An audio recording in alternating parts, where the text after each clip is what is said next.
Hello everyone, this is Priyanka Buddoshu from Welltech University, and my project is about unusual event detection from surveillance. It is totally about detecting the abnormal events or unusual events, which are like anything like robberies or traffic violations or any other unusual events which may lead to accidents or any other incidents which requires the investigation to check all the video or else all the entire the situation. For that, here we proposed I proposed a method which is able to detect the anomalies. Like, we don't need to go through all the videos, and if we install this application, we'll be able to detect the anomalies directly while they are happening. Firstly, to do that, we need to process this program, which is processor.py. Here what we are doing is, uh, we will implement it so that it will be able to detect it will be able to get the input which is of raw input, and it will convert the image. It will take the video as input, and it will fragment it into the frames, and then images are converted to grayscale, and then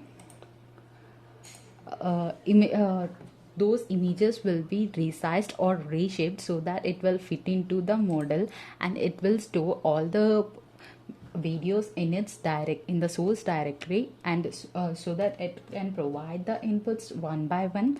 And it will, after processing, it means after reshaping or resizing, it will keep all the list of videos in it, and it will clip the negative values. And also it what else it will do is, like, will after running this particular program, will be giving along with compilation, will be giving number of seconds which we how many, as per how many frames we need. Like, we need to give the input as frames per second. Like, here we are giving 1 frame per second so that we can achieve accurate output. So by giving this 1 frame per second, we'll be achieving if we are giving 40 seconds video, we'll be getting 40 frames.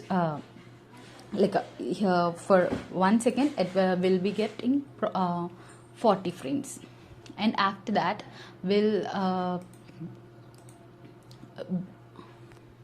and then we will run another program, which is startlivefeed.py, which we in which we will be able to process the entire modules. Like, we gave in these programs, we gave different modules: one module for resizing, one module for reshaping, and another module for training the model, and another module for predicting. And here we go through the startlivefeed.py, which is to get the final output, in which we make the frames. And after making the frames, we load the model. After loading the model, we have to follow some epochs, and after finishing all the epochs, it will use the mean squared loss formula to detect to calculate the value, and the value will be compared with the threshold value. If there is any anomaly, it must be compared with the threshold value. If it is okay, it will give the value. It will give the statement as anomalous detected. If not, it will be processing the data, and if after completing whole process, if there is no anomaly, it won't give any output. If there is particular anomaly, it will give us anomaly